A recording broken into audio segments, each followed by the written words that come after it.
Hi everyone. I request everyone to mute yourself so we'll get started so there will not be any conversations hearing in between. So I request everyone to mute yourself, please. Thank you. Hello everyone. Let's get started. I'm Satyapriya Devana. Thank you all for joining today's webinar. As it is tax season for year 2022, we'll be having so many questions while filing taxes, and there are many options which we are not aware, like to get the maximum tax benefits. In order to clarify all your questions, NATS is conducting a webinar on this topic, and Mansu, also getting funds from India, like which will benefit most of us. As you all know, NATS is a North American Telugu society which does lots of service related activities in USA as well as in India. So, do we have Sumit Garu on the call? Yeah, I'm here. Yeah, thank you, Sumit Garu. Sumit Garu is one of the board directors, NATS board directors, and he is very active in Houston NATS activities. I will go ahead and hand over to Sumit Garu. Okay. Thank you, Satya. Hello, everyone. I'm Sumit, one of the board directors of NATS from Houston chapter. So North American Telugu Society has been pretty active in advancing culture, language, and betterment of people in North America. We formed, I would like to go over Houston chapter history a little bit. We formed NATS Houston chapter in the year 2018 with the strong support from our national leaders, NATS national leaders. And we have been making strides in Houston and greater Houston areas with several unique cultural, charitable, and sports activities. I would go over some of the past successful events that we had tremendous response from our community, which include Balala Sambaralu.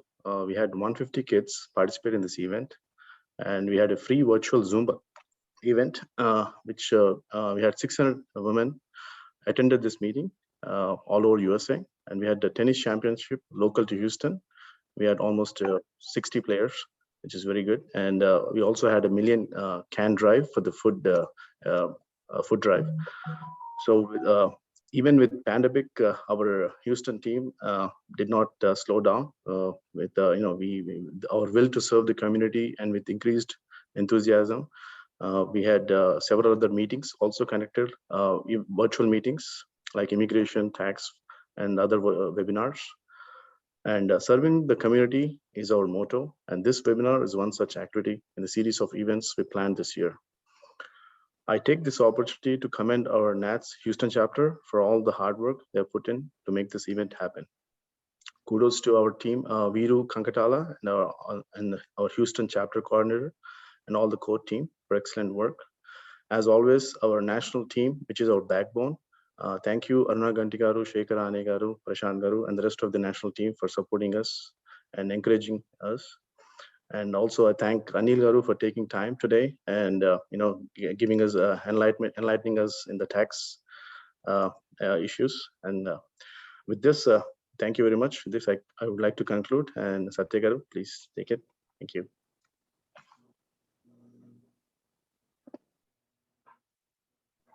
Garu for joining and your kind words. Today's webinar is conducted by Anil Grandhi Garu. Anil Grandhi Garu is having around 17 years of experience as a financial controller, and also he's holding several executive positions in various prestigious companies like Amazon, Starbucks, Sun Edition, and also he is a financial council member. And also he has written so many books on taxes. So many books on taxes, and also he has attended so many web shows and TV shows. Yeah, and also his main mission is to promote, like help everyone in the tax benefits as well as the retirement policies as well as in wealth management. Thank you, Anil Gandhi Garu, for taking your time and joining today. So before we go into the webinar, I request everyone to post your questions in the Zoom. So I will be taking up all the questions and I will be posting it to Anil Grandhi Garu at the end of the webinar. Over to you, Anil Grandhi Garu. Thank you. Thank you very much, Satya Garu, for the nice introduction, and thanks also thanks to Sumit Garu. And thanks to NOTS for this opportunity. I have been following all NOTS activities. You guys are really doing great throughout the US with a lot of activities, and you are bringing awareness to the community, not only on finances. You are also trying to do a lot of cultural activities. Apart from the finance, taxes, everything you are trying to bring to the community. We really appreciate that your efforts. And thanks for this opportunity. I'm sharing my presentation. I'm sharing my screen. Give me a second. So today we are going to discuss about repatriation of funds from India. So we all hailed from India. Even we are here now, even after so many years, still we have connections in India. Most of us may have bank accounts, or we may have fixed assets, or we may have some other relationships in India because we love our home country. And just a second, sorry, some problem with my sharing. One second.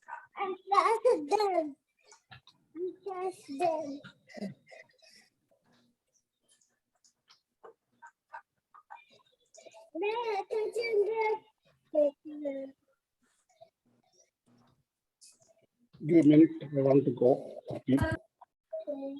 Okay. Yep, I am back. So then, before giving the before starting the presentation, I would like to give small disclaimer. Today, whatever I am sharing, I'm just sharing my knowledge about US taxation or India taxation law. I am also a chartered accountant from India, and please work with your financial advisor or tax pro or CPA or India chartered accountant before you implement any of these guidance. Sometimes these may be applicable, might not be applicable for you for your unique situation. So we strongly recommend you to work with your advisor before you implement any of those strategies. So as the next 1 hour you are going to spend some time with me, it's always good to know with whom you are talking. It's me, Anil Grandhi. I am CEO and founder of AZ FinTax. I have 17 years of experience as a finance controller, CFO, and other senior finance positions. I work for Amazon, Starbucks, PricewaterhouseCoopers, and I am also the Forbes Finance Council member. I am the first ever Telugu speaking Forbes Finance Council member in American history. And till now, I am the only person on the board. And I am on the board for the last 2 years now. I am also the guest speaker for a lot of media channels. I have written so many articles. You can just Google search about me. You will find a lot more about me. I have written many articles, including CPA magazines, and also I am also the proud member of Forbes Expert.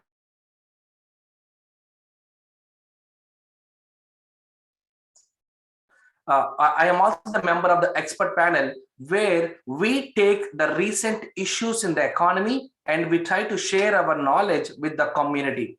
So in a lot of expert panels, I am the only Indian also. Today's topic, repatriation of funds. We always have these questions. Is it legal? Is it right to move funds from US to India, India to US? What is right? What is wrong? And today we are going to talk about how you can bring funds in from India to US if you have any. And there are different scenarios out there. You may have money in India because you only sent money from US to India, maybe some time back, or you sold a property in India now. You got some capital gain or you got some sale proceeds there. That money you want to bring from there to here. Or you might have even received a gift from one of your friends or families, or you might have received an inheritance from your parents. I will take each scenario and I will go through one of one. The first one I would like to start with selling a property, but before selling a property.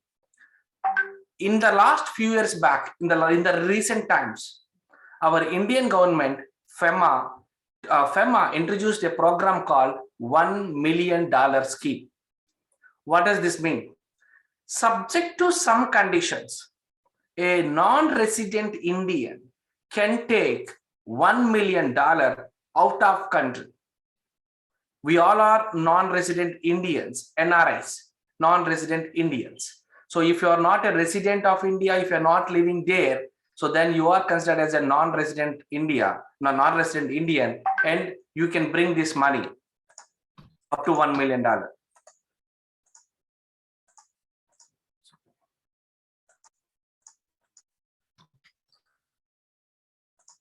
I'm sorry, I'm having problem with my presentation. It is getting hanged.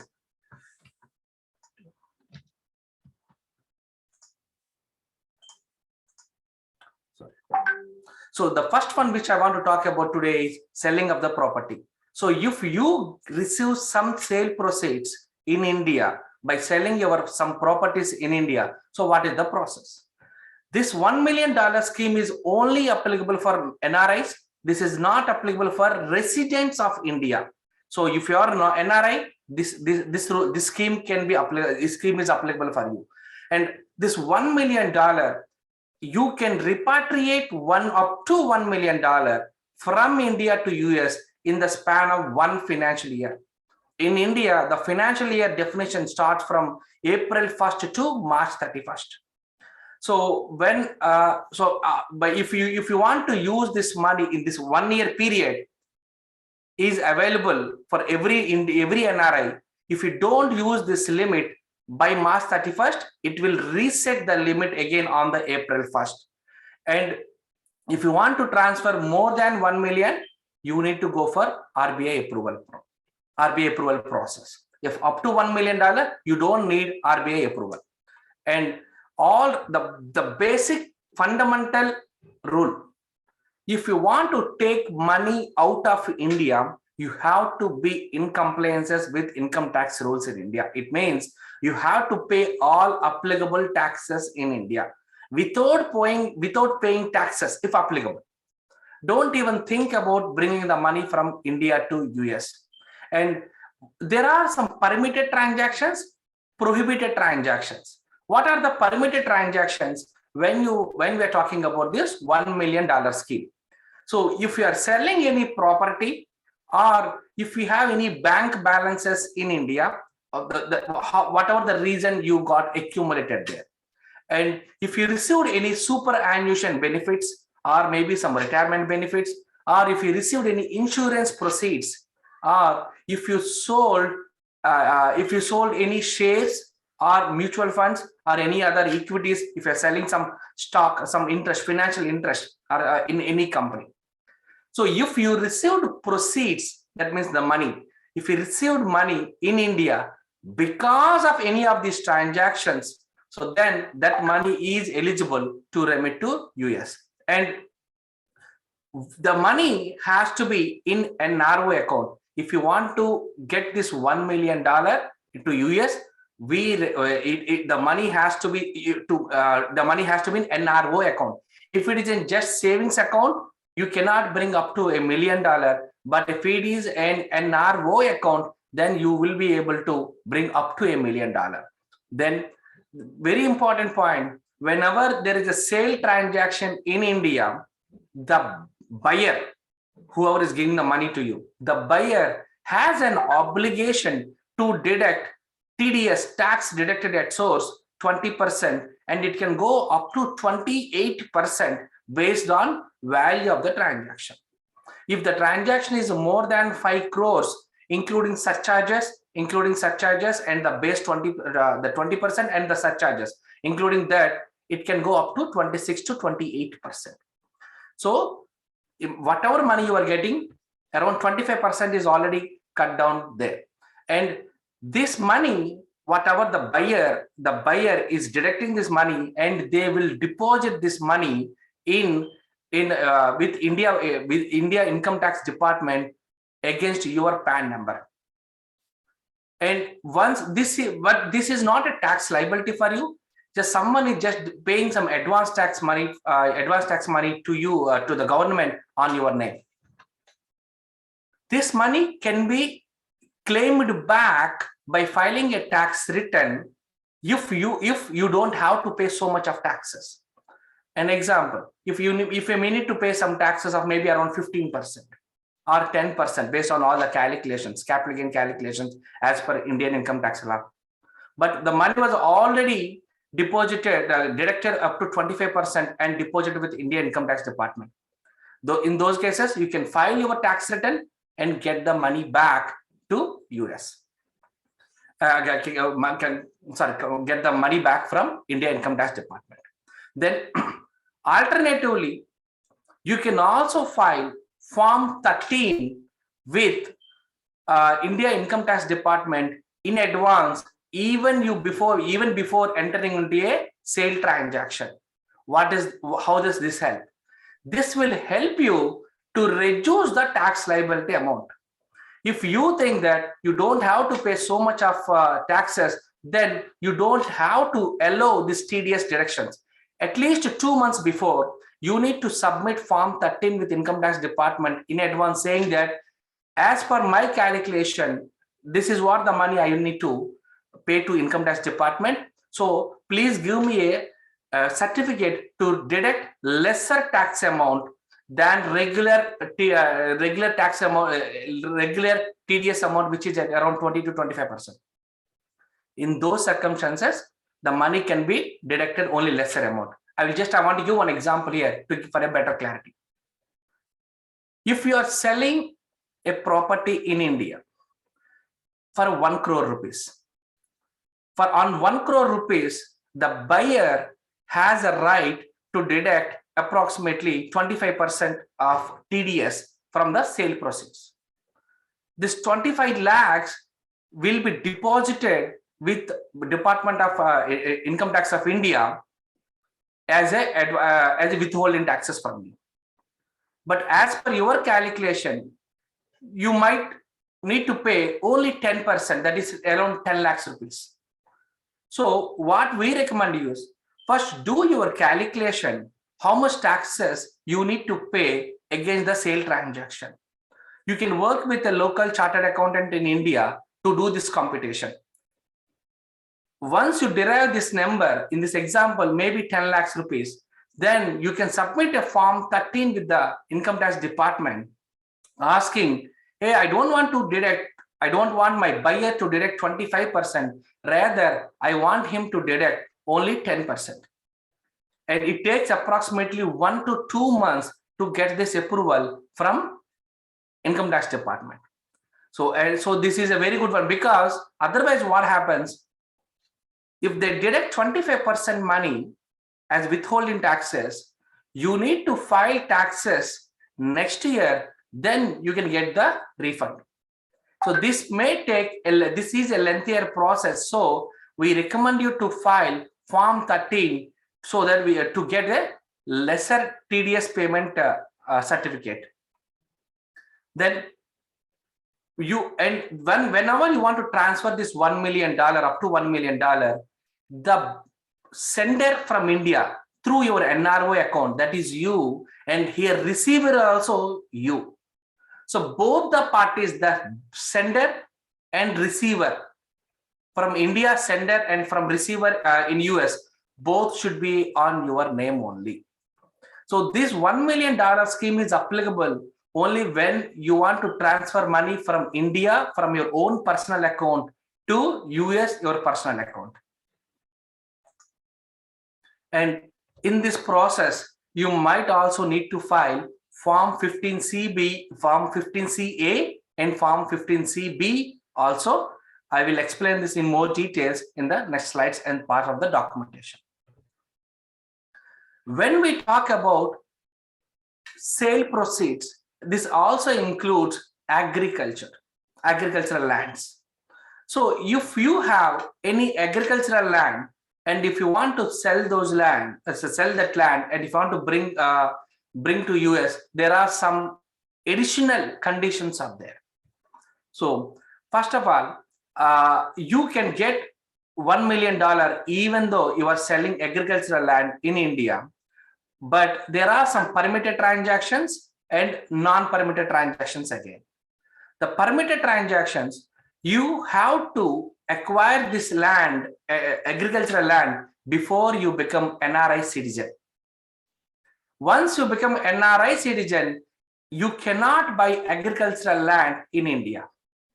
By knowingly or unknowingly, if you bought any land in India after you become an NRI citizen, that is called prohibited or non-permitted transaction. You are not even authorized, you are not even allowed to buy agricultural land if you are a citizen of US. For easy reference, if you are a citizen of US. So if you bought the land before becoming an NRA, sell the land, you can get the money back. Otherwise, you cannot bring it back. And if you receive your agricultural land through inheritance, in that circumstance also, you can sell the land and you can buy the money, you can get the money from India to US. If you are an NRI citizen, you cannot even receive gift, agricultural land as a gift. To meet this, you cannot receive, and you cannot move the proceeds to US. Then inheritance or gifts. You can receive gift up to $250,000 in any financial year from any residents in India. And you can also receive gifts from any of your close relatives, your parents, sisters, kids, anyone you can receive gifts. And if you receive the source of funds are from the gifts, then also you can get up to $1 million from India to US. And again, we recommend you, and you can get up to $1 million to US only through NRO account. So if you want to meet these conditions, if you want to bring up to $1 million under $1 million scheme, the funds have to be in NRO account. And being a resident in US, if you received any foreign gift from anyone for more than $100,000, you also need to file Form 3520 to Income Tax Department, to IRS in US. Being you are a US resident, you can get gifts internationally from any foreign person, but you have to file Form 3520 to IRS if you receive for more than $100,000. Then NRE to foreign account. If NRE to foreign account. So if you are in, if you have any funds in NRE account, you can bring that money from NRE account to US without any limits. If you receive what is the source of funds in NRE account? Generally, whenever you send money from US to India, you have two options: NRE account and NRO account. If you have NRE account, non-resident NRE account, if you transfer funds from US to India, you can bring back the same money at any time without having any limitations from NRE account. Or if you have some funds in NRO account, you can transfer funds from NRO account to NRE account. From NRE account, you can bring it back to US. So this is the third category. So if you have funds in NRE account, you can definitely bring back funds to US. So this is a summary of all different types of transactions. If you have funds in NRE account, you can bring funds from NRE to US at any time, no limit. If you have funds, if you got funds because if you're selling some sale process, if you're selling some property, it can be movable, it can be immovable. You can get up to $1 million per financial year if you have met all the required conditions. And apart from that, if it is a gift, that gift money also you can get up to $1 million. You can get a gift from any resident up to $250,000 from India, but you can get gifts from 3-4 people also, but to the maximum of $1 million you can get from India to US. So what are the documentations required for this? So the first important document is Form A2. Whenever you are requesting bank to send the funds from India to US, you need to fill a form called Form A2. This Form A2 is just to tell about what is the source of funds. How did you get that money? Then you also need to give Form 15CA. Form 15CA is just a declaration by the remitter saying that the funds are already tax paid money and they are legitimate and legal money. And the second form is Form 15CB. It has to be, this is a form given by a chartered accountant in India who is running a practice. A chartered accountant in India gives a certificate saying that funds are ready to go because they are tax paid money and the source of funds are validated. So once a chartered accountant is giving a certificate saying that the funds are tax paid, then you can get that money from India to US. So and what are the reportings required in US? Whenever you sell the property in India, you have to pay taxes in India, you have to file taxes in India. At the same time, you have to declare that in your US tax return also. So in both the countries, you have to declare the sale transaction. You need to pay taxes in India, and we have a double taxation avoidance agreement, DTAA, between US and India. So that once you pay taxes in India, you don't have to pay taxes again in US.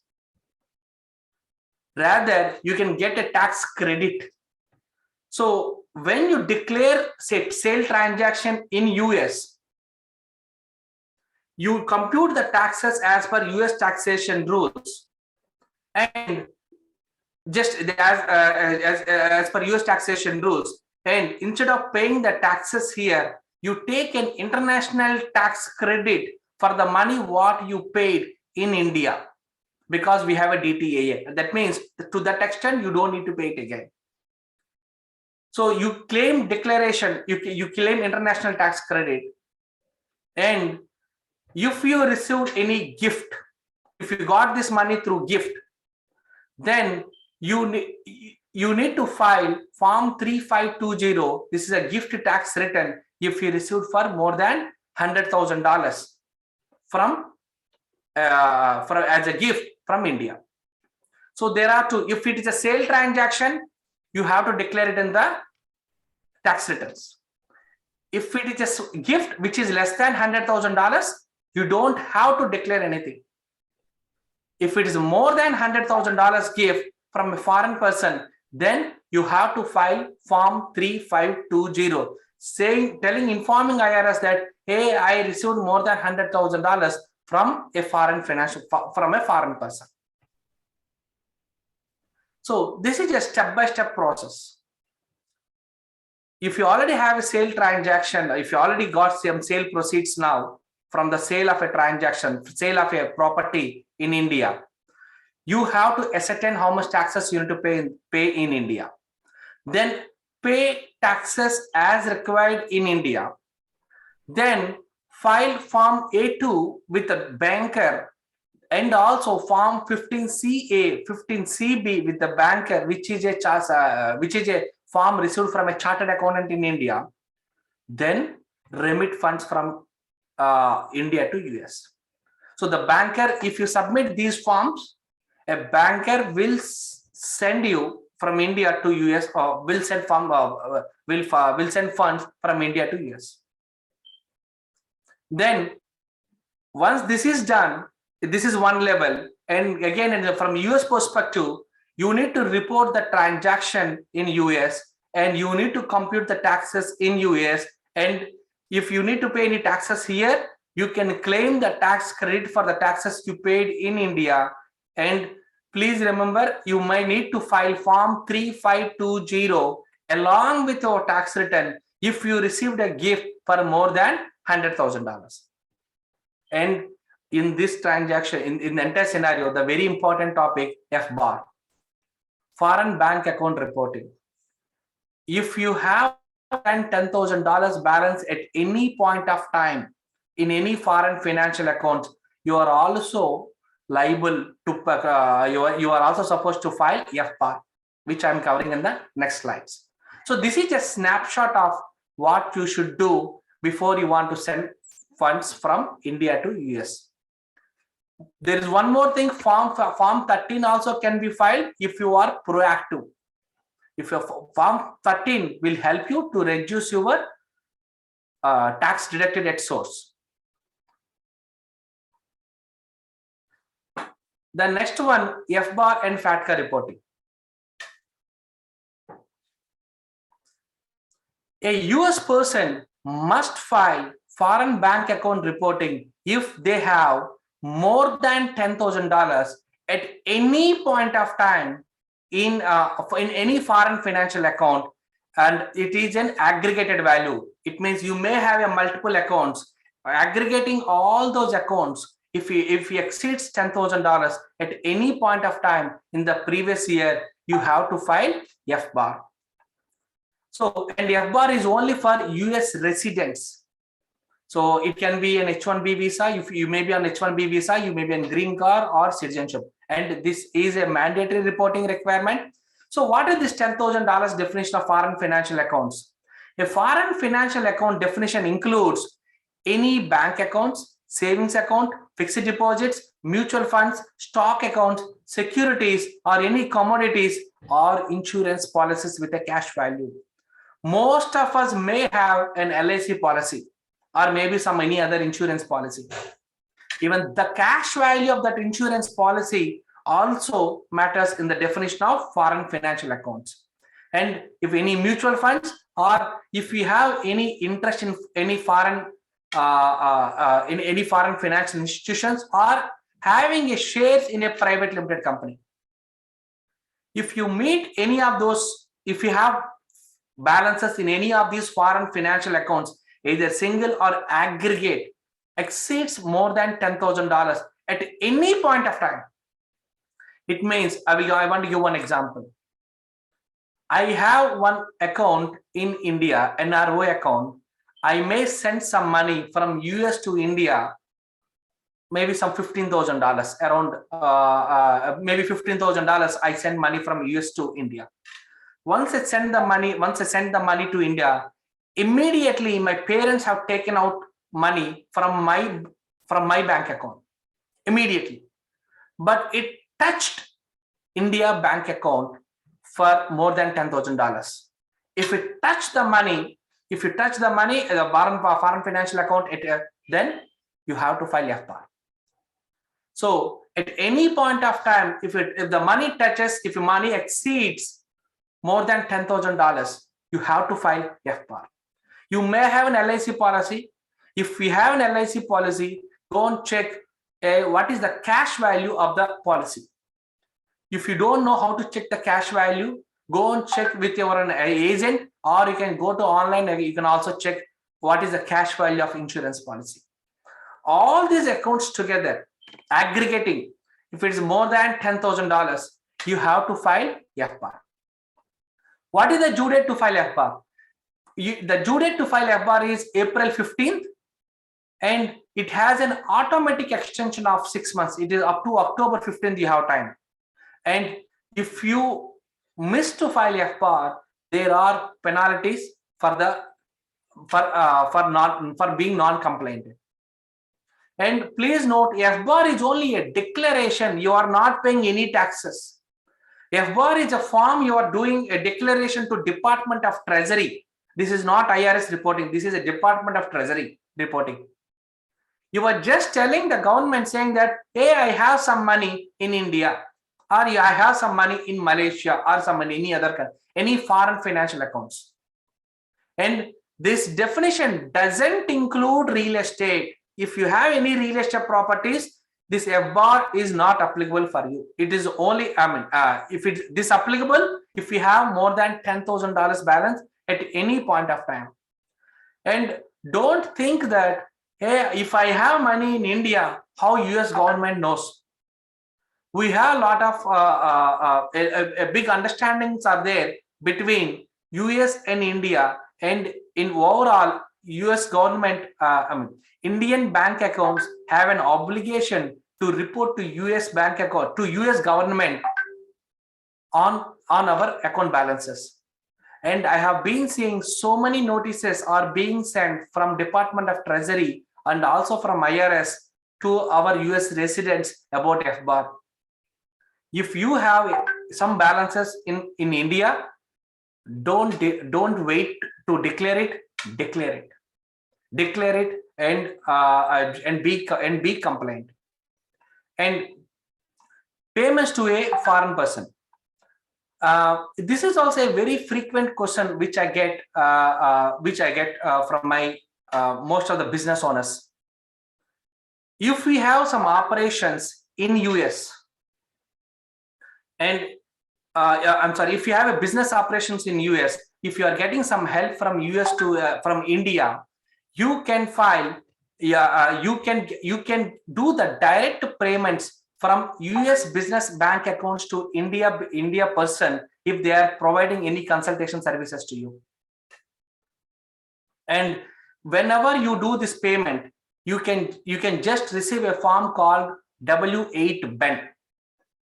If you receive a W8 Ben form, just like a W9 form, if you receive a W8 Ben form from that person, whoever is offering consultation services or any other services to you from India, you can do the payments from US to India as a business expense. And apart from this W8 Ben, you are also expected to have some supporting documentation to prove that that is a legitimate transaction.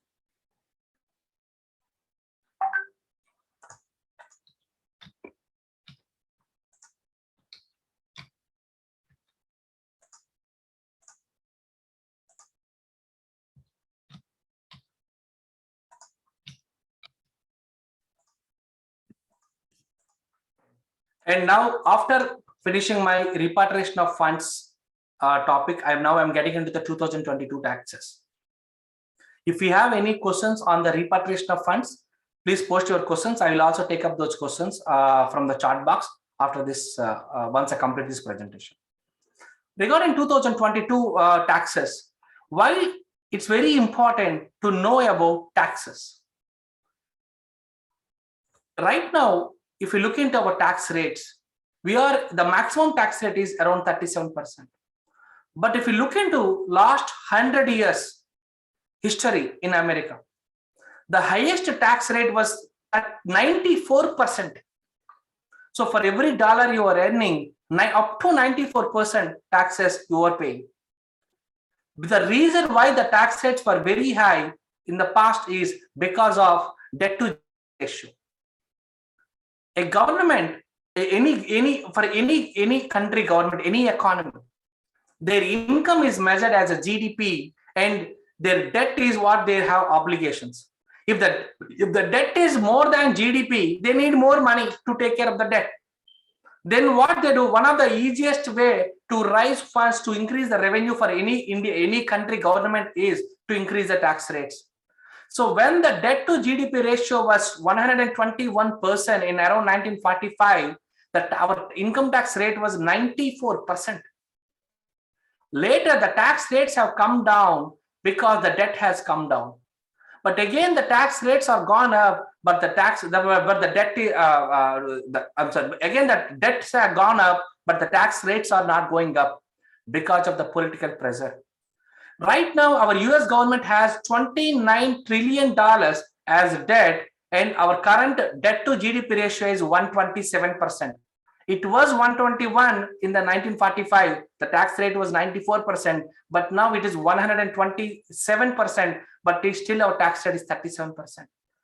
So what this chart tells us, our tax rates are going to shoot up in the near time future. So in every dollar you are earning, you are paying around 35, 40 cents, 30, 40, 50 cents as taxes, including federal taxes and state taxes. So we are spending around 2,000 hours plus to earn our money, maybe 100,000, 200, whatever money you make. In that money, you are paying some 30, 40, 50 cents for every dollar you earn as taxes. But how much money you are spending to know more about the taxes? You don't need to become an expert in the taxes, but at least you should know some basics. When you know the basics, you will ensure when you're filing a tax returns, you can work with your tax accountant and ensure that they are meeting all, they are doing the right job. So generally, when we talk about the taxes, there are three types of tax structures are there. The first one is taxable. The money, whatever you invest, every year, the money, whatever you earn, you need to pay taxes in the same year when you make the money, when you earn the money. So even you get some fixed, even you get an interest on your fixed deposit, you have to pay taxes in the same year. There is one more concept called tax deferred. When you contribute or when you invest money there, you are saving some taxes now, but you are going to pay taxes in the future. Like example, 401k account or an IRA account. And the third category, tax advantage. You are paying taxes now, but in the future, you don't have to pay taxes forever in your lifetime. Considering the previous slide, where the future tax rates would be much higher. So tax advantage makes more sense. All multi-millionaires, intellectuals try to optimize their savings in tax advantage bucket. Short-term thinkers try to optimize their savings in tax deferred. People who don't have the knowledge of the financial planning, they try to put all the money in the taxable bucket. So what my recommendation is, push your money to the tax advantage category to the extent possible, because once you pay taxes, because we are historically at lower tax rates. So pay taxes now rather than you start building a tax-free wealth. So then why do we need to know taxes about now? I mean, is it a right time? It's this is very much a right time, because we have to file taxes now. Every one of us think about the taxes only when we file taxes. That is wrong. Because you have to think about taxes throughout the year, because there is a 30, 40, 50 cents we are paying for every dollar. So because now this is the tax time, we have to file taxes for this year. You have to file taxes by April 18, 2022 if you are an individual or if you have a C corporation. If you are having an S corporation or partnership, then you have to file taxes by March 15th. If you cannot file taxes by this time, you have a time to file an extension. You can file an extension by filing a form 4868. You can extend by 6 months. The extension is only to submit a tax return, but not to pay taxes. So you have to pay taxes by April 18th, but you can file an extension, but you have to pay taxes by April 18th. And don't wait to file taxes till April 18th, because in the last minute, if you go and do this, you might not be doing a good job. Even your tax accountant might be very busy just before the deadline. Rather, try to go and meet him now so that he can spend some quality time for you in reviewing your tax return and filing a tax return. And if you file taxes early, you may get a refund also much faster. Till now, there are so many cases where they filed taxes last year. Till now, they have not received refunds. So file taxes as soon as possible. And you pay taxes also by April 18th. Then when you want to file taxes, first ensure that you have all your records are ready. Ensure that your W2s, 1099s are ready. If you have done any charitable donations last year, ensure that you have all the supporting documentation. If you are a business owner, ensure that your books are finalized, your banks are reconciled, your payrolls are reconciled. Once you have all these documents, then you need to start working on the tax return. Go and get a tax return, submit all these documents with your tax pro and get a draft tax return. Don't ever file a tax return without reviewing it. I know that you may not understand the tax return, but still I recommend you to go and sit with your tax pro and ensure that you are reviewing the tax return. If you are the captain of the ship, you are responsible, you are signing a tax return, you have to review the tax return. At least at high level, just ensure that there are some key areas are taken care appropriately. Who knows if your tax accountant is doing some mistake? Just double check. You don't have to become an expert.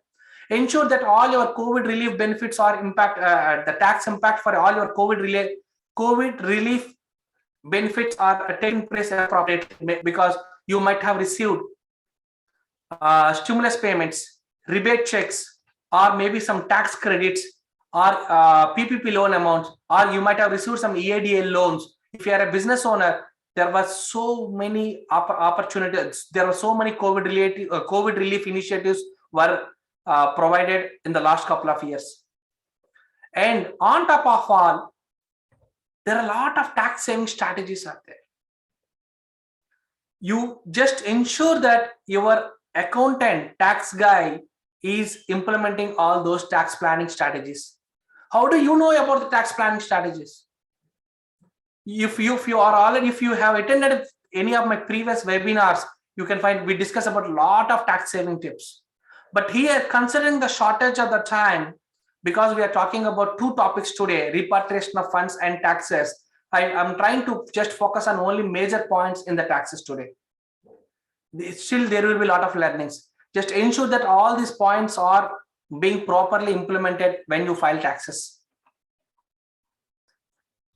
You might have been filing taxes for so many years, but in the last couple of years, there are few major changes have taken place.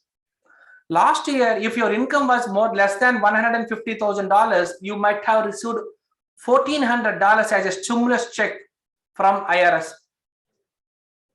For you, $1,400, for your dependents also $1,400. If your income is less than $150,000, and if you didn't receive last year the stimulus check, you can claim that money this year when you're filing your taxes. And if your $1,400 is completely tax-free, the money whatever you received as a stimulus check is completely tax-free. You don't have to pay any taxes on them. And if you have kids, for every kid, if they are dependent, you can get $3,000 as a tax credit. That is, IRS is coming and giving you a $3,000 tax credit, $3,000 for every kid you have. Just they're coming and giving you the money. If the kid is less than 6 years, you can get up to $3,600 as a tax credit. Last year, if you had received unemployment income, the unemployment income is up to $10,000. The first $10,200 is completely tax free. You don't have to pay taxes on the first $10,200 per single member. If both husband and wife, spouse, and you and your spouse both received unemployment income to the maximum of $20,400, you don't have to pay taxes at all. It's completely tax free. Then charitable contributions. Last year, if you have done any charitable contributions, if we have a supporting documentation for your donations up to $600, if you are filing a standard tax return up to $600, you can get a tax deduction. If you are filing an itemized tax return, there is no limit. Up to 100% of your income, you can contribute you can do a charitable donations.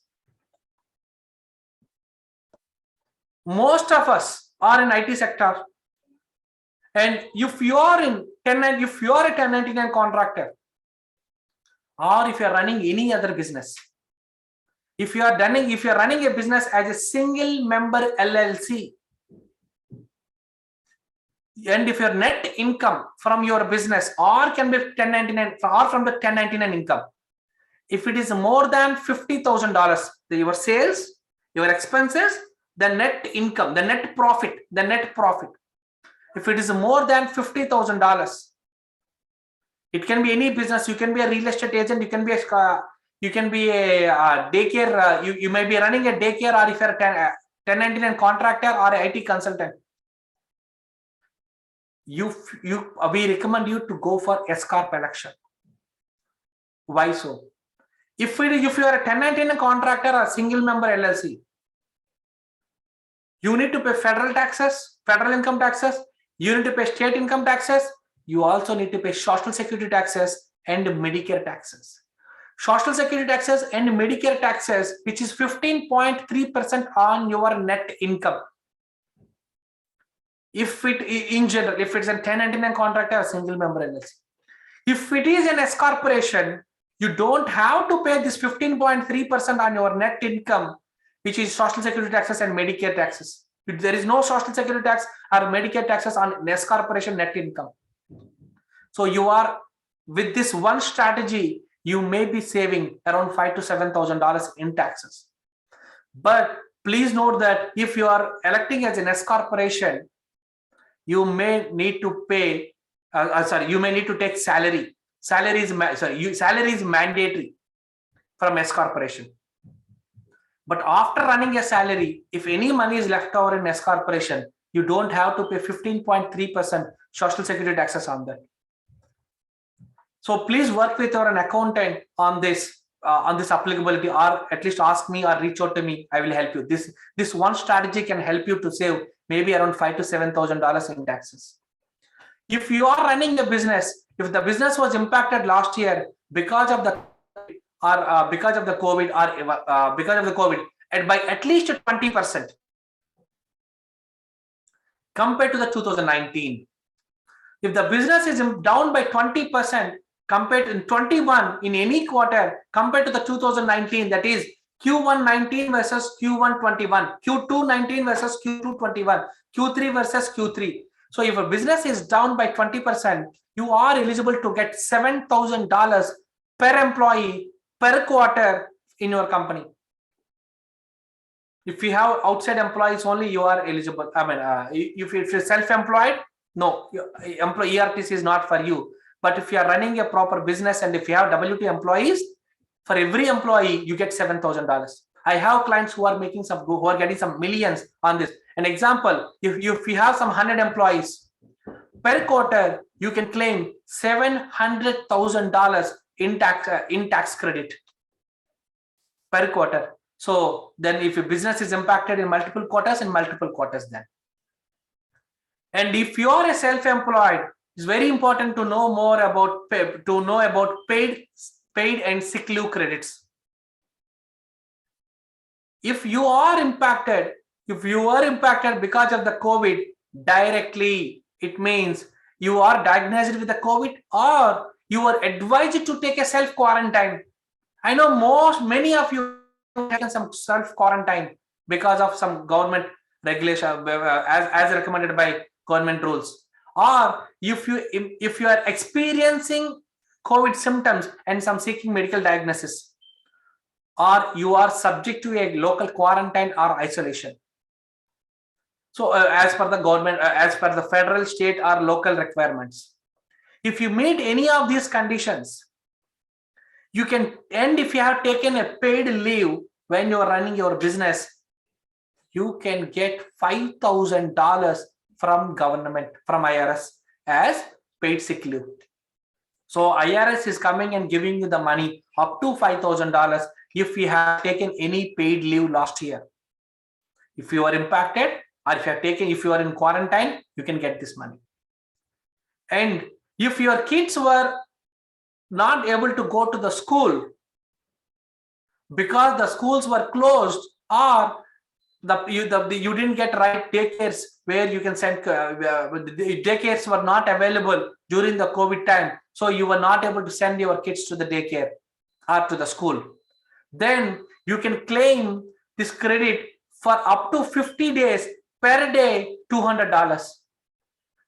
So in total, $15,110 to the maximum, up to the $15,110, you can get it as a paid or family sick leaves.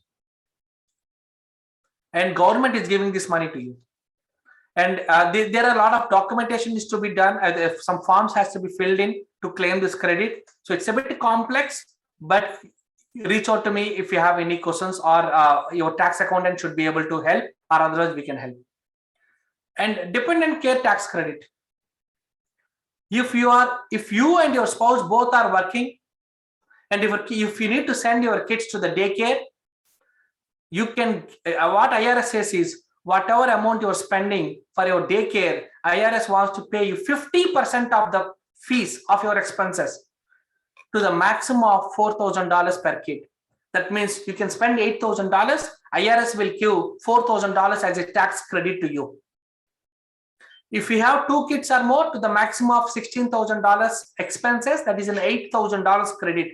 So if we have more than 2 kids or more, and if they are going to the daycare, IRS is going to come and give you $8,000 in pocket. They're coming and putting in your pocket as towards your kid daycare expenses. Then health savings account. Health savings account is one of the best account to have. Why one of the best one? Because if you have this health savings account, you can contribute up to $7,300 for a family, and the money, whatever you're contributing, you are getting a tax reduction on that contribution. To open this HSA account, you need to have a high deductible health plan. Only then you can open HSA account. If you have a high deductible medical plan, and if you open HSA account, you can contribute up to $7,300 per year towards this account, and you save. If you are in 30% or 40% tax bracket, on this one, you are saving around $2,000 instead of paying to IRS. You are saving this around $2,000 plus in tax. When you contribute to get a tax reduction, again, as long as you use the money for the qualified medical expenses, those are tax-free withdrawals. It means if you want to use, you get a debit card like this. If you get if you card like that, you can use this money for any of your medical, vision, and dental expenses. And these expenses can be deductibles or out-of-pocket expenses whenever you go and meet your doctors, or over-the-counter medical expenses, or it can be even if you want to buy any iframes or anything medical, any other medical expenses. Then these are qualified tax-free withdrawals. When you put the money, you get a tax-free, and as long as you're using the money for the qualified expenses, that is also tax-free withdrawals. And the other cherry on the top here is you can invest this money in the stock market.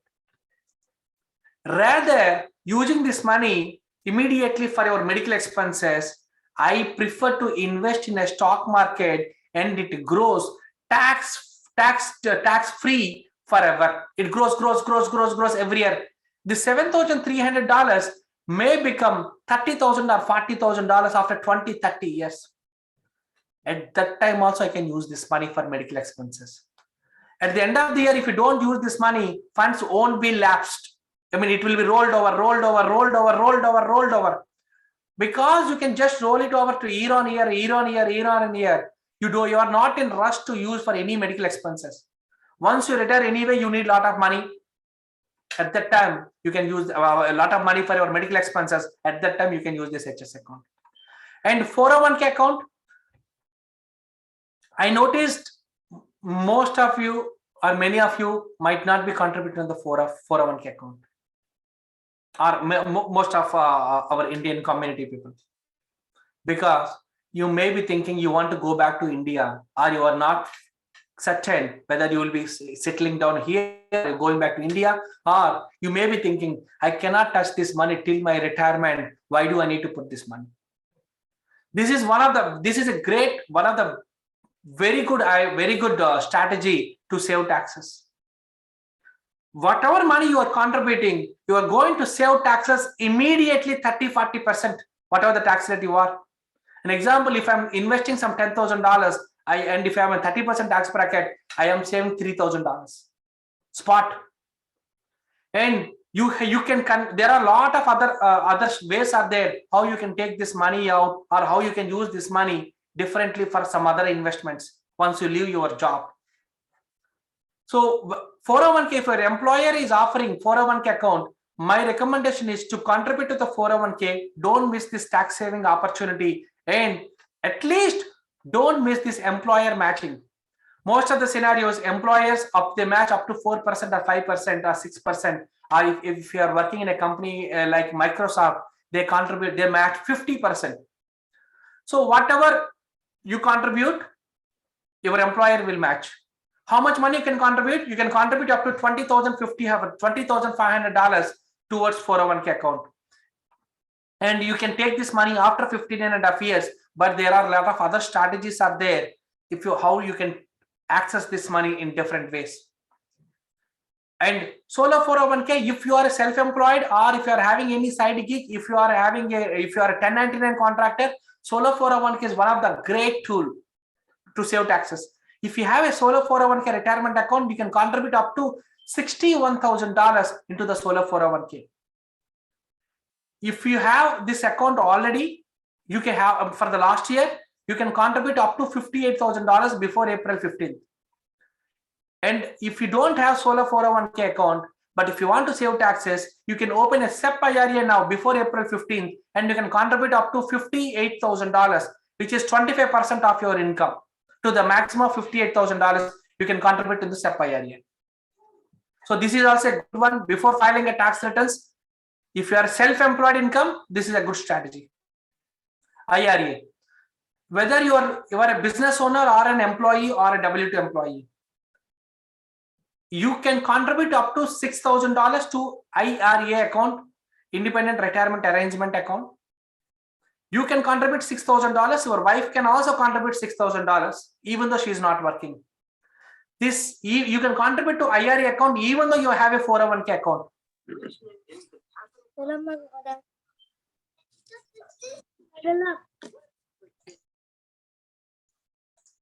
Okay, so you can contribute. You have two options: traditional IRA and Roth IRA. Traditional IRA, you can contribute up to $120,000. If your income is less than $125,000, you can contribute to the traditional IRA and you get a tax deduction. If your income is more than $125,000, you don't get a tax deduction, but still you can contribute it. I will tell you why you have to contribute. Roth IRA is one. If your income is less than $208,000 for the last year, you can contribute to the Roth IRA account. Once you contribute to the Roth IRA account, it grows tax-free. This is a tax-advantaged account. Once you contribute to the Roth IRA account, it grows tax-free forever in your lifetime. There is a concept called self-directed Roth IRA account. If you have the self-directed Roth IRA account, you can invest this money wherever you want, like stock market, real estate. You can do the flipping. You can do any online business. You can invest in the cryptocurrency. You can invest in startups. You can invest in the pre-IPOs. You can invest wherever you want. And whatever money you make there, you don't need to pay taxes forever in your lifetime. If you are a person who is paying a lot of taxes every year as capital gain taxes on your stock market transactions, you should consider seriously to use these Roth accounts. And once you put this money, it grows tax-free. In the last, if you are in the US for the last 15-20 years, and if you don't have the Roth IRA account, imagine how much money, how much opportunity you are missing. Roth is like a golden mine.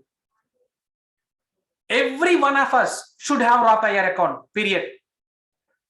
You can go for Roth IRA account even though your income is more than $208,000. It is called the backdoor IRA, which I will cover it in the next slide. So, irrespective of the income level, everyone can have some money in Roth IRA account. There are different strategies we need to use. If your income is less than $208,000, directly open a Roth IRA account and you can contribute it. And it grows tax-free forever in your lifetime. And why Roth is very important? I want to give one example. There is a guy called Peter Thiel. He is a co-founder for PayPal and also a board of director for Facebook. In 1999, he had a balance of $2,000 in his Roth IRA account. Later, Mark Zuckerberg came to him and asked him, "Can you invest in the Facebook?" He said, yes, I will invest from my Roth IRA account. That's what my accountant told me. He invested that money from his Roth IRA account. Now it is $5 billion. If it is not Roth, how much taxes he was supposed to pay? Couple of billions dollars. Because it is a Roth, he doesn't need to pay even a single dollar on this income or on this balance. This is the power of Roth. If you are expecting a substantial growth opportunities in any of your investments, I strongly recommend you to have Roth IRA account. And it's not only that guy, there are so many other multi-millionaires and billionaires who have Roth IRA balances. So like Warren Buffett has $20 million, Ted has $264 million, Randall Smith has $252 million. What about you? Very, very, very important to have a Roth IRA account. So if your income is more than $208,000, this is the concept, concept called backdoor IRA. So how does this work? So this is a Roth IRA account. Now we know that this is a golden mine. You have two entrances. The main entrance is closed because your income is more than $208,000. But there is a back door, so you can open the back door and you can go there. How you can do it? You can contribute $6,000 to the traditional IRA account. From there, you can roll it over to the Roth IRA account. There is a two-step process, but every year you can do it for you and also for your wife. If you already have a pre-existing IRA account balances, I recommend you. If you have a pre-existing IRA balances, then this is not the straightforward one. I recommend you this backdoor Roth IRA only when you don't have any pre-existing. If you already have it, you need to convert them into the Roth IRA account. If you already have a pre-existing IRA balances, you have to convert them to the Roth. Then only you can, going forward every year, you can use the backdoor Roth IRA. And if you are, and there is one more concept for the Roth IRA, to build funds in Roth IRA, there is one more strategy called mega backdoor. Under mega backdoor, there are many companies offer mega backdoor IRA. Or if you are self-employed, if you are a real estate investor, if you are a financial advisor, anything, if you are self-employed, if you don't have any W2 employees, you can go for this mega backdoor. The mega backdoor works, it's like you can contribute to IRA account, 401k employee contribution on top. You can also contribute to the after tax contribution up to $38,500. See, if you are building your Roth IRA account, the more you build, the more advantages you are going to enjoy in the future. If you are working in any companies like Facebook, Amazon, Google, Apple, Microsoft, or IBM, or many of Bloomberg, or many other companies are there. If you are working in any of these companies, they offer mega backdoor. On top of all, you can also consider rolling over. If you have a rollover 401k accounts or an IRA account, you can convert them to the Roth IRA account. Please note that you need to pay taxes when you do this conversion. Please work with an accountant or reach out to me, have one-on-one consultation to ensure that you are doing it right. Otherwise, if you do anything wrong, it has a bigger tax impact. You can have some rollover 401k accounts that also you can roll it over to the Roth IRA account. From there, you can use this money forever in your lifetime. You don't need to pay taxes for your lifetime. So these are the last minute tax saving tips. You can contribute to an HSA account before April 15th. You can contribute $6,000 before April 15th. You can contribute to the Roth IRA account. If you have any profit sharing retirement accounts, you can contribute now.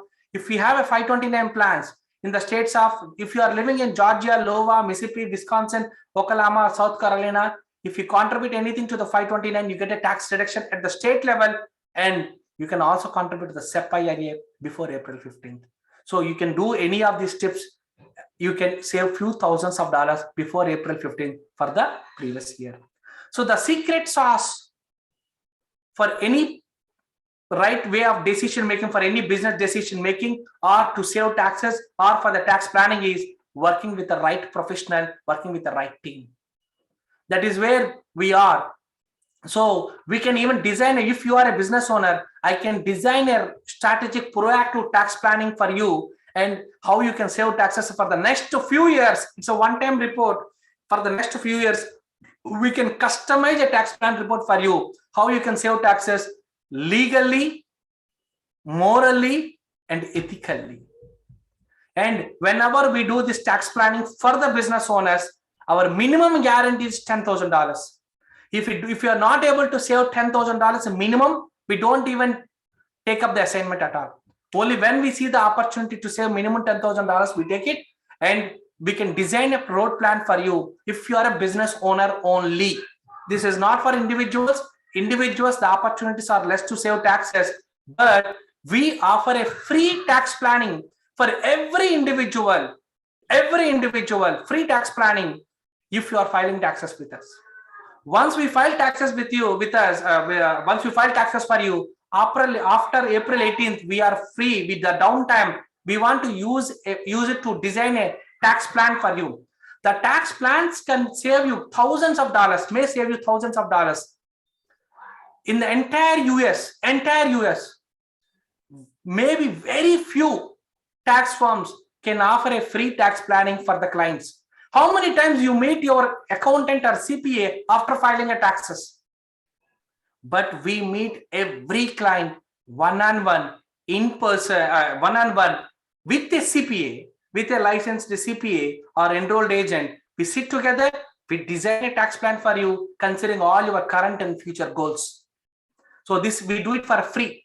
Apart from that, once you become a client, you can contact me here. This is my contact details. I will also share the details. Once you become a client, we can even take care of your retirement planning, investment guidance, education, kids education planning, financial aid planning. Once you become a client of AG FinTax, everything we take. It's a one-stop solution. You don't need to run to multiple people. You don't need to share your confidential information with multiple people. It's a one-stop. We take care of your finances. We take care of your taxes. We offer tax planning for free if you are an individual. If you are a business owner, for the first year, when you are filing taxes with us, we offer 25% discount, and you can file taxes with us. For first year, you get 25% discount. If you need a customized tax plan for your business, you can schedule a meeting with me. And we are also doing a free service to the community. We are helping our community on investment guidance, tax savings, college funding, retirement planning, protection planning, and also will and trust guidance. You can avail this for free. You can send an email to me. I'm happy to do it, or you can call us. We're happy to schedule a meeting with you. And you can also become a part-time financial advisor. You can be part of our team. You can start helping your community members also. If you are interested to learn any of these things, you can join our team and you can start helping your friends, your families, your community. And thank you very much for this opportunity to the NARS and also to the leadership community. And these are my contact details. I am sharing my contact details also. You can schedule a meeting with me if you are a business owner. You can call me or you can send an email to me at any time. And these are my contact details. Thank you very much. Thanks for this opportunity to the NARS. I'm happy to take up the questions now. Thanks, Anil Grandhi. Before we take up the questions, we have NATS President Vijay Shekhar Annegaru with us, who will be giving us some words of NATS related activities. Thank you, Vijay Annegaru, to be here. Thank you. Andariki namaskaram. Mainly, okay, probably maybe we might have some of them joined out of Telugu people, so I'll speak in English only. On behalf of NATS, first Anil Garu, thank you very much. It's a very nice presentation. It's amazing, very well explained. Thank you very much. And also I thank my whole Houston team, Sunil Paleri Garu, Sumit Garu, Hemant Garu, Srinivas Garu, Veeru Garu, Satya Garu, Chandra Garu, Vijay Garu, Saileja Garu, Andarki. I'm really thankful. It's a nice time. I mean, like, it's time of the day. It needs to be done right now because taxes are coming soon, and very nice. Thank you very much, the whole Houston team. And as you all know, NATS is a non-profit that is helping our Telugu community across US and as well as back home in India.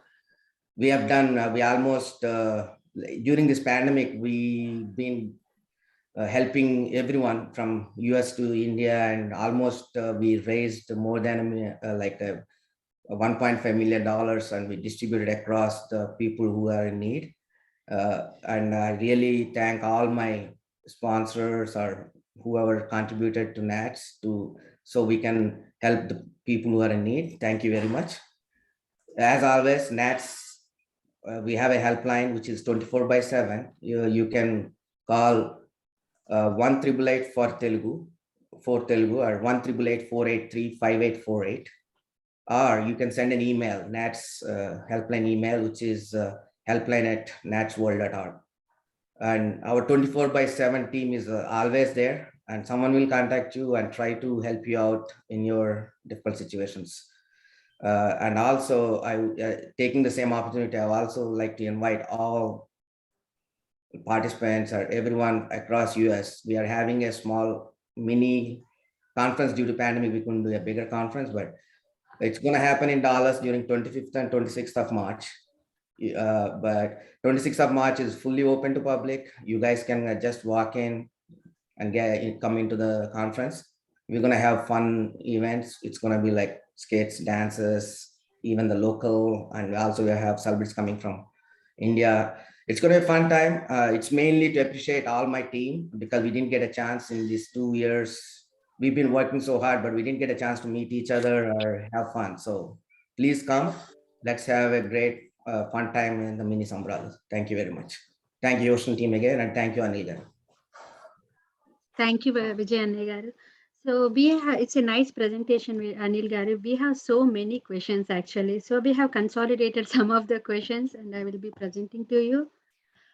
So the first question is... Satyagar, just before getting into the question, because some people may drop generally. So we have an exclusive business WhatsApp group only for the business owners just to give tax updates. So it is a great platform. So you can be part of the PM because we continuously update about what's happening in the market or about any finance, tax or accounting updates. You can join you can join the WhatsApp group. I already shared the link in the group in the chat box. People can join, but this is only for the business owners. They will get more benefited. If you're a business owner, you can join part of our WhatsApp group. Thank you, sir. Yeah, go ahead, Satyagar. Thank you, Andy.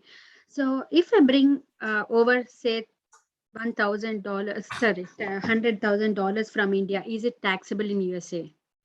No, it is not taxable. Yeah, so it is not taxable. It's but you need to do just a reporting. So I mean, if it is over $100,000, if you are receiving it as a gift, you need to report it. Otherwise, it's your money. As long as you already paid the taxes, if you are having just money sitting in the bank account in India, you can get it here. Okay. So the next question is from BJ.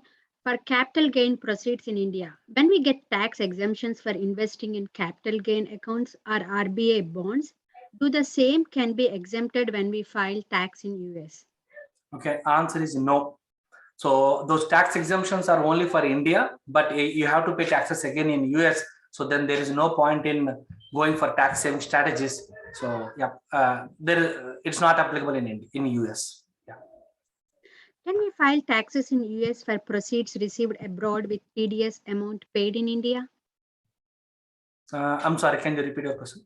Can we file taxes in US for proceeds received abroad with TDS amount paid in India?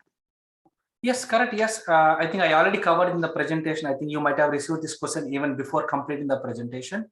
So yes, you can file taxes. You can get the money after TDS deducted money, you might have received it.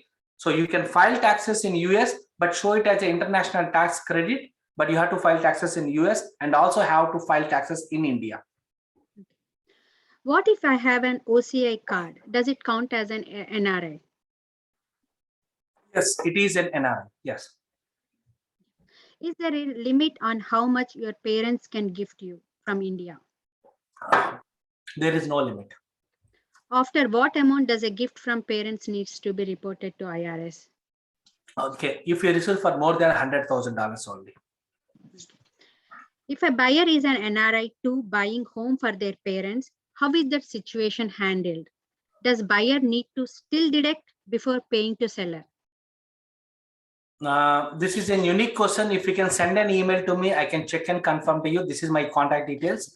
And NRI to NRI, but the TDS is only for resident. I think it is not applicable for when you when the sale transaction between NRI to NRI, but I can check and confirm to you. If you can send an email to me. Yeah. Presentation. Vijay Uppala garu, please send out an email to Anil Grandhi garu to get more details on that. Okay. This is a question from Surya. The sale proceeds may not match with registered value. How should this be handled? So whatever I discussed here, that is only for the white money which you are showing it. But if there is anything, any other hawala money or black money, no, none of these provisions are applicable. So only what is legally, what is shown on the paper, that only those proceeds only can bring it here. Any restrictions to send money from NRI Indian account to USA account? அவங்க கேக்குறாங்க அது மாதிரி அது இருந்தா you won't cover அப்படின்றாங்க. You can bring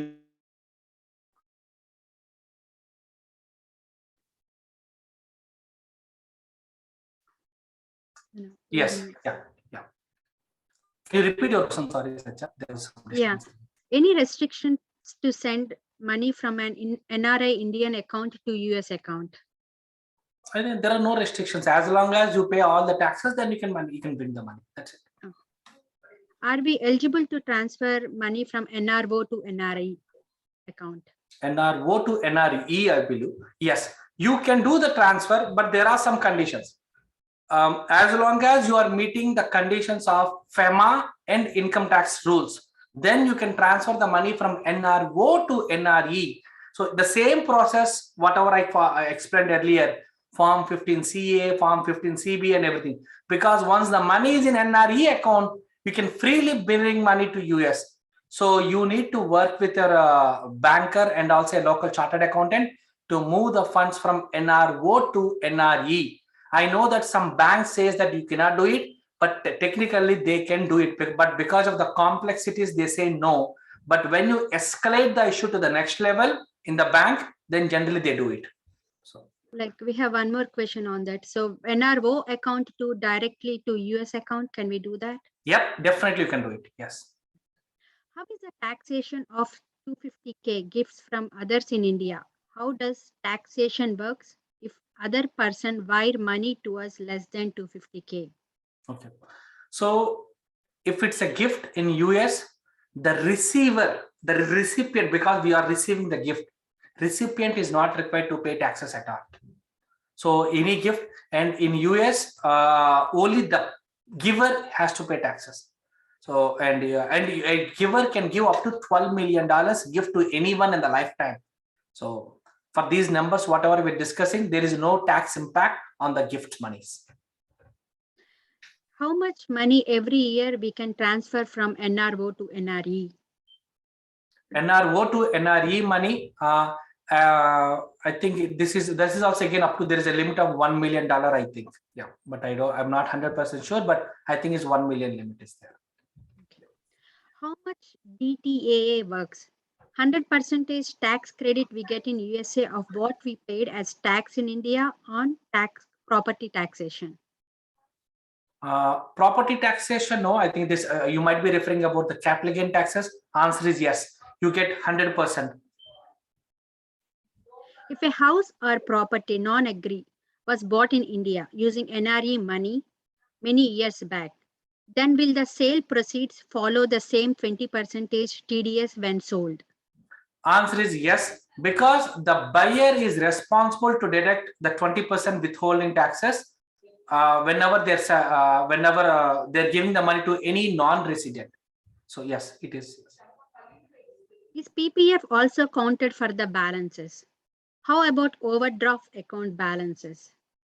Okay, answer is yes. Both our answers are yes. For PPF account, do we need to file FBAR? Yep, you have to file FBAR for PPF balance also. Yes. For foreign equity accounts, mutual fund holdings, what value should we use for calculating the USD value? Because sorry, go ahead. Because the equity prices and prices of mutual funds keep changing every day. Okay, you have to take that December NAV, net assets value, NAV value of the mutual fund. You have to take. Yeah. If my father transferred more than 250k USD worth in rupees to local account NRO to my account, do we need to declare in USA? Answer is yes. If because that is your account, you received a gift from foreign person. Doesn't matter where you have the bank account, but you have to file gift tax return form 3520 with US government. The FBAR reporting can be part of TurboTax filing or it has to be separated. It has to be separate. And for the TurboTax, just I want to add something here about the TurboTax. TurboTax is only for W2. Just if you are getting only W2, yes, TurboTax may be a good way how you file taxes. If you have any other reportings, any other transactions, any other incomes, I recommend you to not go for the TurboTax because you don't know if you are doing any mistake in the TurboTax. You need to wait till you get a IRS notice. In simple, you don't know what you don't know. So you may be interpreting wrong. We do so many amendments every year from whoever file taxes from the TurboTax. Tax return is the most important document in the entire year. So I recommend you, because we are making some hundreds of thousands of dollars income every year, I recommend you to pay couple of hundreds and get the work done from a professional. So you might be missing a lot of opportunities, what I believe. Yeah, go ahead. Do we get tax credit dollar to dollar or still we have to pay some taxes here? Dollar to dollar, yeah, no, we need to do the calculation as per US rules, then take the tax credit for the India whatever taxes you pay. So yeah, but you get dollar to dollar credit. How is this applicable to inheritance? Inheritance also the same. It's a reporting. You need to just report to IRS if you receive for more than $100,000. I did not include my FBAR. Can I do that next year also LIC? Answer is yes, you can do that. You can start doing it at any time. And if possible, I also recommend you to go and file FBAR for the last few years also. So there is a concept called SEP where you can go and do the FBAR reporting for the last 6 years. And if you have material amounts in India, and if you are not disclosing those interest incomes in US, I recommend you to go and amend your tax returns also for the last 3 years. And there is a big process called, it's an SEP process, streamlined process. You can reach out to me. We can help you there if required. How can we convert traditional 401k to Roth 401? Traditional 401k to Roth. Okay, it's a simple process. You need to have you need to just call to the customer service and you can contribute the Roth 401k account. I mean, when I was working in Amazon, I was contributing to the Roth 401k account, not to the traditional 401k account, because I know that my future will be much better. Our incomes will be much better. Our tax rates will go up also. Okay, my parents gifted some agriculture land after I became an NRI. How can I correct this? Okay, that is allowed. If you look into the permitted transactions in the slide, inheritance is allowed. You don't need to correct it. You can get the land from your parents. For sale of property in India, 20% tax is on gains, correct? If it is very old property, how do you determine the net gains? Correct. So generally, to calculate the capital gains, the base price is the cost basis. IRS, the India Income Tax Department, reset the entire act, stating that the base price is the fair market value as of 2001. So whatever the fair market value as of 2001, that is your cost basis. And the registration departments can get the fair market value for your property. Can you explain TCS under LRS scheme for gift transfer? Okay, so under LRS scheme, you can any non-resident can transfer up to $250,000 to a non-resident Indian. So 1 second, I'll share that slide. I do also have that, so that will be useful.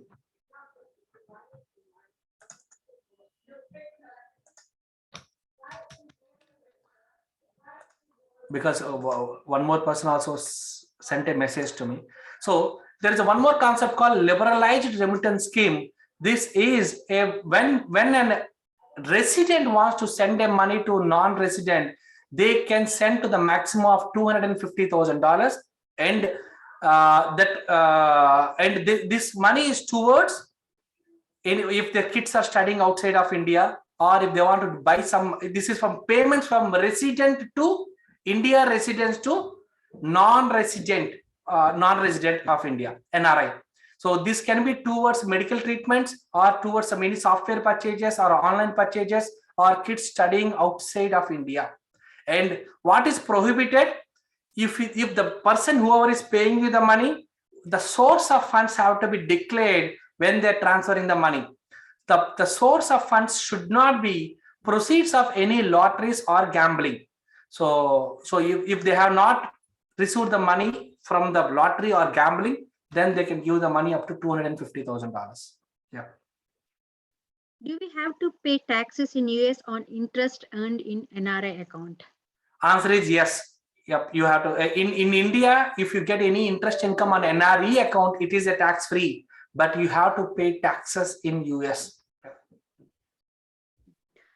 Suppose I sold my house for 100K and I paid 20K in India as taxes, and I add this to USA taxation. Do I get 20K as refund in USA? Okay, it's not a refund. When you do the calculations in US, we take it as an international tax credit. It means you already paid some money in India. So whatever the tax liability you have in US, it will be deducted by 20%. So this is an interesting question for the crypto. How staking of crypto is considered tax? We got the crypto rewards, but not have sold. Should we file it? Okay, so definitely yes. Just imagine, think like crypto is like a just like any other stock transactions. Whenever you're buying it, or whenever you're selling it, or whenever you are changing the form from one account to one, or coin to coin, if you are changing it or even you are using to buy any item, like maybe if you want to buy a Tesla car, okay, by with a Bitcoin, so it is considered as a sale transaction. Or if you're using it any restaurant to pay some food bill, that is considered as a sale transaction. So these all are sale transactions. You have to report all these transactions, and you are supposed to pay taxes on the capital gains on these transactions. Crypto is a bit complex, but if you can send an email to me, or you can schedule a meeting with me, I'm happy to guide you there on the crypto. Yeah, we are receiving so many questions. I have to go through some of the questions. No, if you are not able to answer any of your questions, feel free to send an email to me. You can see my email. You can directly send an email to me. I also shared my contact details, and you can also schedule one-on-one meeting with me. But this would be a paid consultation. If you need any questions, you can have one-on-one meeting with me under paid consultation. Also, we can help you there. Or you can just send an email. I'm happy to answer. You don't need to charge. We don't charge for that. Yeah, I have a few. I will take a few more questions, then we will stop. Anil. Yes. How long we should keep our tax return papers and supporting documents of the past years? Okay, technically for 6 years. And can we start a business on H1B? Please advise. Okay, can you invest in the business? Answer is yes. Can you run a business? Answer is no. So technically, you're not supposed to work actively anywhere out of your employment. So you cannot do it. But can you start an LLC? Answer is yes. But someone has to run that. You are not supposed to run it. Okay, I think we have answered most of the questions. Thank you, Anil Grandhi, for taking your time and coming here and presenting us a wonderful webinar on this.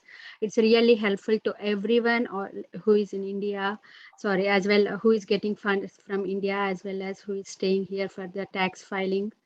Thank you everyone for taking your time here. So whoever is having questions, please reach out to Anil Garu.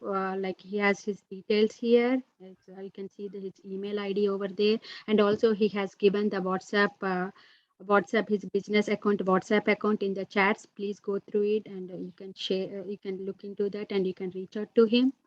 And also the whole presentation is on the FB Live. You can see over there, and you can check. If you have any questions, you can reach out to the NATS Houston teams. We will be helping you in reaching out to Anil Grandhi garu from our side. How much you charge for individual tax filing, Anil? Okay, our prices are in the ranges of $200 to $500, but it comes with 4 benefits. One, we offer a free tax planning. We take care of any future IRS notices or audits. You don't need to pay us anything. And we do also take care of you personally from the financial perspective, financial planning, or retirement planning, investment guidance, or kids education guidance, or kids education financial aid. Okay. So yeah, but our range is around $200 to $500. Okay, on thanks. average. Thanks. So you do it personally, or you have a team of CPAs? We have a team of CPAs. I will be also monitoring, mentoring, and everything. But I do also have a big team also. Yeah. Okay. In case if I wanted to do through you only, is there any option? So no, but practically it is not possible because of the tax season. We have hundreds of clients. It's not practically not possible. But the team is completely trained by me. I review the returns. It's like doing is like keying the numbers. I cannot spend time there because someone has to do it, and we will review every tax return. We have a review process. One person prepares and one person reviews it. Then it goes out to the client. great, thanks, Anil. So and also you are offering 25%, right? I think you need to. No, that is only for the business owners. Oh, okay. For the first time business owners, yes, we do that. Yes. Oh, thanks, Anil. I appreciate your time. It's really helpful. Thank you. Thank you very much. One question I have is, are term insurances reportable under FBAR? No. So term insurances with any face value are not reportable under FBAR, right? You are right. It's only for the cash value you have to report. For term insurance doesn't have any cash value. So even the LIC policies in India, do they come under term, or you think they have? They have the cash value. They have the cash values. Yes. Oh, okay. Thank you. One question on tax filing. And మీరు outsource చేశారా ఇక్కడే ఉన్నారా? Only 100% US లోనే చేస్తామండి. Yeah, India. So Anil Garg, I have a quick question, Anilji.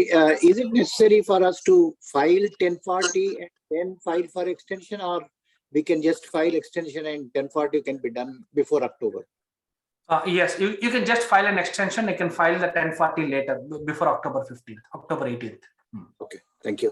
Thank you. Anil Garu, one question.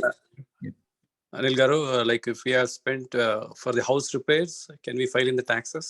Like around $15,000 to $20,000. It is a primary house or rental house? Primary house. Primary house, no. But no, you don't get any advantage. Okay, thank you. One question, sorry. If you have a foreign tax paid, you said that take a credit. Let's say scenario 100K, you paid a tax in India. Let's say $25,000. So how that exactly works when you are taking a credit here? That means you are paying the tax on the 75 remaining? No. Okay, it is like after 100K is our income, capital gain. 100K is our sales. Okay, now how does it work is, if we calculations in US as the transaction has taken place in US itself. We do the capital gain calculation as per US tax law. Then see, okay, now we derive how much taxes you need to pay. Then against this pay liability, we take the credit, whatever you already paid in India, we take that credit and apply it. So reduce our tax liability. That's how. That means still a double taxation, right? Because you have a 100K, you are considered as US income, then you are minusing the 25,000 you already paid. Right? So the difference is, yes, you have a very good point. You have to pay taxes who has higher taxes. Like example, in US it's 20%, in India it's coming to 15%. Yeah. So in 20%, the difference 5% you have to pay here. Oh. LIC policy mature, when the LIC policy gets matured, does the proceeds be taxed in US? Yes, it is taxable. Yes, sir. Yeah. So the difference of payment minus the premiums you pay. Yes, you are right. Correct. Mr. Anil, any taxes, Social Security and Medicaid taxes deducted by employer while on student visa, is that somehow recoverable from IRS? Answer is yes, you can recover it. Yes. When you file taxes, you can get it back. Who is a relative? Relative is parents, brothers, sisters, and spouse, brothers and sisters also. If we have bought agricultural land after becoming NRIs, how do we rectify it? Okay, this is a prohibited transaction. We need to go through FEMA regulations on that. So I don't have a ready answer because I need to look into this and come back to you. Yeah, I mean, I do also have a lot of chartered accountants in India because I'm also a chartered accountant. Even I can connect you with FEMA specialist in India who can help you on that. You can send an email to me. I'm happy to help.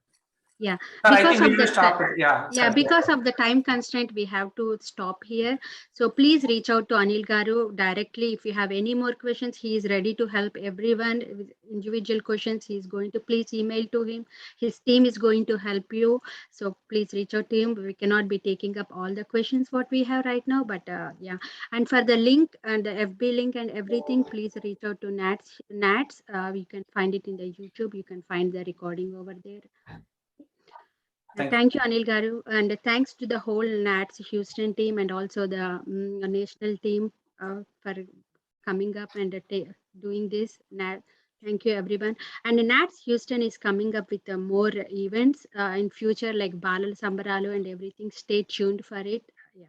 Thank you, everyone, for joining today's webinar. Thank you all. Thank you, Anil Grandhi. Thank you. Thank you very much. Thank you all. Thank you, Anil Garu. Thank you.